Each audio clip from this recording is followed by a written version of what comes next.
নমস্কার বন্ধুরা, welcome to unicorn. তো গাইস, এই ভিডিওটা হতে চলেছে ইন্ডিয়ান ফুটবল নিয়ে এবং মেনলি ট্রান্সফার আপডেট নিয়ে। তো ইন্টারেস্টিং ভিডিও হবে, লাস্ট অব্দি দেখতে থাকো। আমাদের চ্যানেলে প্রথমবার এলে আমাদের চ্যানেলটিকে সাবস্ক্রাইব করে তার পাশের বেল আইকনটাকে অবশ্যই অন করে দিও। তো আজকে আগস্টের 29 তারিখ এবং transfer window, summer transfer window কিন্তু একদমই শেষের দিকে। যদিও ভারতীয় ফুটবলে মরশুম একদম শুরু হয়ে গিয়েছে, ডুরান্ড কাপ খেলা হচ্ছে, উল্টো দিকে গোয়াতে টুর্নামেন্ট হচ্ছে, ভারতীয় ক্লাবগুলো কিন্তু নিজেদের দল মোটামুটি গুছিয়ে ফেলেছে।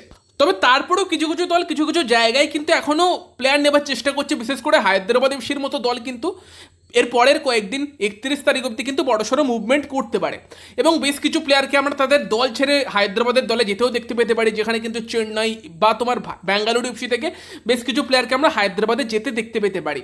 এবং মোহনবাগানের মতো দলও তো চেষ্টা চালাচ্ছে ডিফেন্ডার নিয়ে আসার। কেরালা কিন্তু আজকে তাদের যে বিদেশি সাইনিংটা বাকি ছিল, একজন স্ট্রাইকার সাইনিং, সেটা কমপ্লিট করে ফেলেছে। আরও একজন ডোমেস্টিক প্লেয়ারের খোঁজ চালাচ্ছে। তো কিছু কিছু এখনও কিন্তু মানে চেষ্টা চালিয়ে যাচ্ছে আইএসএল ক্লাবগুলো। নেক্সট দুদিনে কিন্তু কিছু মুভমেন্ট হতে পারে, হওয়া তো মানে হবে তো অবশ্যই, বোঝা যাচ্ছে। তো এই মুহূর্তে দাঁড়িয়ে কী কী আপডেট আছে, প্রথমত কেরালা ব্লাস্টার্স এফসি তারা কিন্তু তাদের ষষ্ঠ বিদেশি সাইনিংটা কমপ্লিট করে ফেলেছে। যদিও কেরালার সঙ্গে অলরেডি 6জন বিদেশি কন্ট্রাক্টেড ছিল, বাট অস্ট্রেলিয়ান স্ট্রাইকার জোসুয়া সটিরিও তাকে কিন্তু কেরালা রাখবে না, সেই জায়গাতেই স্ট্রাইকারের খোঁজ চালাচ্ছিল। অনেক হাই প্রোফাইল স্ট্রাইকারের সঙ্গে তারা কথাবার্তা চালিয়েওছে, জার্মান স্ট্রাইকার, আর্জেন্টাইন স্ট্রাইকার, তবে লাস্ট অব্দি এক স্প্যানিশ স্ট্রাইকার জেসাস টিমনেজ তাকে সই করিয়েছে কেরালা ব্লাস্টার্স এফসি। অফিসিয়ালি সই কিন্তু হয়ে গিয়েছে। জেসাস টিমনেজের কথা বললে তিনি কিন্তু 30 বছর বয়সী স্প্যানিশ সেন্টার ফরওয়ার্ড, যে কিন্তু সেন্টার ফরওয়ার্ড খেলার পাশাপাশি অ্যাটাকিং মিডফিল্ডেও খেলতে পারে, লেফট উইং দিয়েও খেলতে পারে। যদিও লেফট উইং দিয়ে খেলার দরকার পড়বে না, নোয়া সাদোই আছে সেদিক দিয়ে খেলার জন্য। তবে স্ট্রাইকার, সেকেন্ড স্ট্রাইকার বা অ্যাটাকিং মিডফিল্ডার, সেই রোলগুলোই কিন্তু জেসাস টিমনেজ খেলতে পারে। মানে লুনা যে পজিশনে খেলে সেই পজিশনেও এই প্লেয়ারটা খেলতে পারে, বাট লুনার নোয়া তো স্টার্ট করবি। আই থিঙ্ক কোয়ামে পেপরা বেঞ্চে থাকবে, জেসাস জিমনেজ কিন্তু অ্যাজ এ প্রপার নম্বর 9 কেরালার টিমে স্টার্ট করবে। তো সেখানে একটা ভালো অ্যাটাক কিন্তু কেরালার আমরা দেখতে পেতে চলেছি আইএসএল এ, কোয়ালিটি অ্যাটাক। এবার এই জেসাস জিমনেজের কথা বললে, সে কিন্তু লাস্ট মরশুমটা ছিল গ্রিসের টপ ডিভিশনে এবং তার আগে 2021-22 এবং 22-23 মরশুমটা সে কিন্তু খেলেছে মেজর লিগ সকারে, মানে আমেরিকান লিগে। এবং তার আগে কিন্তু 4টে মরশুম, 3.5 মরশুম বলতে পারো, সে কিন্তু খেলেছে হচ্ছে পোল্যান্ডের টপ ডিভিশনে এবং সেইখানে কিন্তু তার রেকর্ড খুব ভালো। পোল্যান্ডের টপ ডিভিশনে সব থেকে বেশি গোল জেসাস জিমনেজ করেছে। তার আগে যদিও স্প্যানিশ ক্লাবে খেলে এসেছে, স্পেন থেকেই তার কেরিয়ারের শুরু। তবে ওভারঅল কিন্তু পোল্যান্ডের লিগে সে 130টা ম্যাচে গোল করেছে 43টা, অ্যাসিস্ট করেছে কিন্তু 24টা, যেটা কিন্তু অবশ্যই দারুণ রেকর্ড। 43টা গোল, 24টা অ্যাসিস্ট পোল্যান্ডের লিগে 3টে মরশুমে করেছে। এবং সেই জায়গাতে আর একটা জিনিসও ক্লিয়ার, এই প্লেয়ারটা শুধুমাত্র গোল স্কোরার না, যেহেতু স্ট্রাইকারের পেছন থেকে সেকেন্ড স্ট্রাইকারও খেলতে পারে, তো গোল করাতেও পারে, নিচের দিকে নেমে এসে খেলাটাকে তৈরিও করতে পারে অনেকটা, যেমন আমরা দিমিত্রি পেত্রাতোসকে মোহনবাগান হয়ে মানে লাস্ট মরশুম করতে দেখেছি, সেই টাইপের প্লেয়ার কিন্তু। তো সেখানে জেসাস জিমনেজ, তার দিকে নজর থাকবে। মেজর লিগ সকারেও তার 9খানা গোল, 6খানা অ্যাসিস্ট আছে, ভালো প্লেয়ার, কোয়ালিটি আছে এবং তার মার্কেট ভ্যালুটাও বেশ মানে ভালো আছে, 7 কোটি 20 লক্ষ টাকা মার্কেট ভ্যালু। এবং লাস্ট মরশুম গ্রিসের টপ ডিভিশনে ছিল, দেখলাম 3টেই ম্যাচ খেলেছে, একটা গোল করেছে। জানি না যে লাস্ট মরশুমটা তার কোনো অসুবিধা ছিল কিনা, বাট দেন তিনি কিন্তু আসছেন কেরালা ব্লাস্টার্স এফসিতে। একটা ভালো শাইনিং কেরালা কিন্তু কমপ্লিট করে ফেলেছে। বাকি কেরালা কিন্তু আরেকজন সেন্ট্রাল মিডফিল্ডার ডোমেস্টিক সাইন করানোর জন্য দেখছে। উল্টো দিকে কেরালার সঙ্গে কিন্তু মোহনবাগানেরও একটা ট্রান্সফারের ব্যাপার ছিল, তোমরা জানোই, যেটা নিয়ে এখনও কথাবার্তা চলছে। প্রীতম কোটাল, মোহনবাগান অ্যাকচুয়ালি একজন ভারতীয় ডিফেন্ডারকে ল্যান্ড করানোর চেষ্টা করছে। এই লাস্ট দুদিনে চেষ্টা চলবে, 31 তারিখ অবধি চেষ্টা চলবে। আসবে কি আসবে না সেটা অন্য কথা। অ্যালেক্সার যে প্রীতম কোটাল নাম তোমরা জানোই, আগেই আমরা জানিয়েছি। তো প্রীতম কোটালের ব্যাপারটা কোথায় দাঁড়িয়ে আছে, তো প্রীতম কোটালের বদলে কিন্তু কেরালা মানে বদলে প্লেয়ার চেয়েছিল। প্রথমে দীপক তাঙ্গাড়িকে চেয়েছিল, মোহনবাগান না করে দিয়েছিল। দেন পরবর্তীকালে সুমিত রাঠি আর অভিষেক সূর্যবংশীকে চায়, মোহনবাগান সুমিত রাঠিকে দিতে রাজি ছিল, বাট অভিষেককে কোনোভাবেই দিতে চায়নি। তো সেই মানে সোয়াব ডিলের যে কথাবার্তা চলছিল, সেইগুলো কিন্তু আর চলছে না, সেগুলো পুরোপুরি অফ হয়ে গিয়েছে। এখন কিন্তু কেরালা প্রীতম কোটালকে ছেড়ে দেবে, বাট তার বদলে কিন্তু একটা বড় টাকার ট্রান্সফার ফি চাইছে। মানে সোজা ভাষায় বলতে গেলে এই মুহূর্তে প্রীতম কোটালের জন্য যে টাকা ট্রান্সফার ফি চাওয়া উচিত, মার্কেটে যেরকম হওয়া উচিত তার জন্য ট্রান্সফার ফি, তার থেকে বেশিই চাইছে কেরালা। এবং সেখানে কিন্তু মোহনবাগান ডিলটা করবে কি করবে না সেই জায়গায় দাঁড়িয়েছে। মোহনবাগান যদি ট্রান্সফার ফি দিতে রাজি হয়ে যায়, প্রীতম কোটালকে কিন্তু নিয়ে আসার চান্স থাকছে। এখন আর অভিষেককে দিতে হবে সেই পসিবিলিটি নিয়ে আলোচনা চলছে না।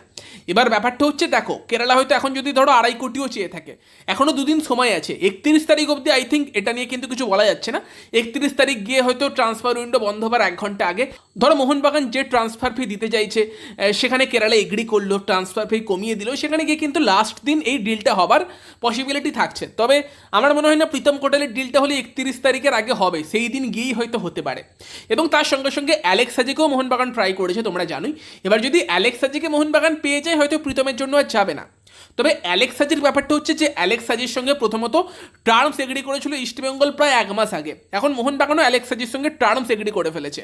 টার্মস এগ্রি মানে কি, যে মোহনবাগান মানে অ্যালেক্স হাজির যে ডিমান্ড সেগুলো দিতে রাজি, যে স্যালারি চাইছে অ্যালেক্স হাজি বা যে সুবিধাগুলো চাইছে।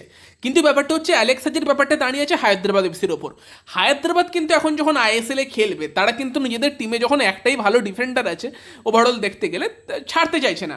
হায়দ্রাবাদ কিন্তু সেখানে অ্যালেক্স হাজিকে ছাড়তে চাইছে না এই মুহূর্তে, সেই জায়গাতেই ব্যাপারটা দাঁড়িয়ে আছে।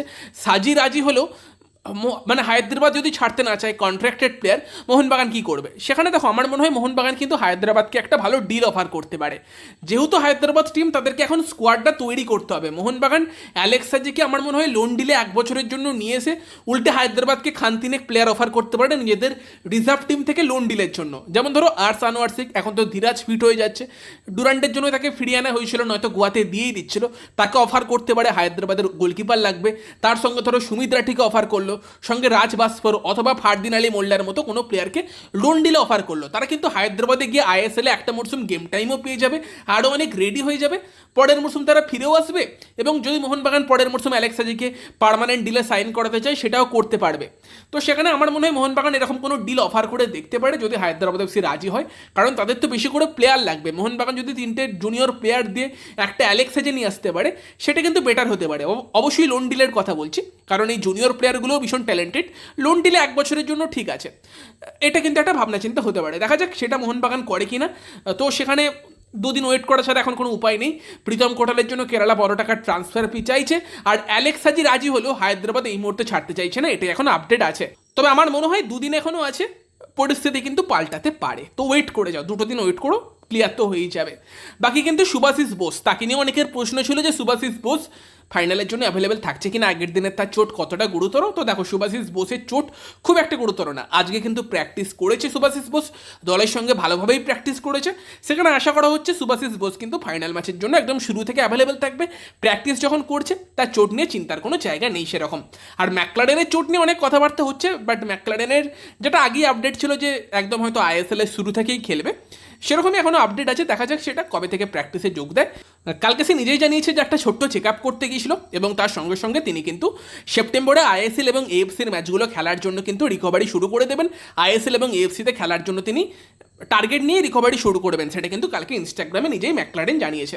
তো গাইস, এই আপডেটগুলোই তোমাদেরকে এই ভিডিওতে দেওয়ার ছিল। ভিডিওটা ভালো লাগলে ভিডিওটাকে লাইক করে দিও, শেয়ার করে দিও। আমাদের চ্যানেলে প্রথমবার এলে আমাদের চ্যানেলটিকে সাবস্ক্রাইব করে তার পাশের বেল আইকনটাকে অন করে দিও। তো চলো গাইস, এই ভিডিওতে এই পর্যন্তই, বাই বাই।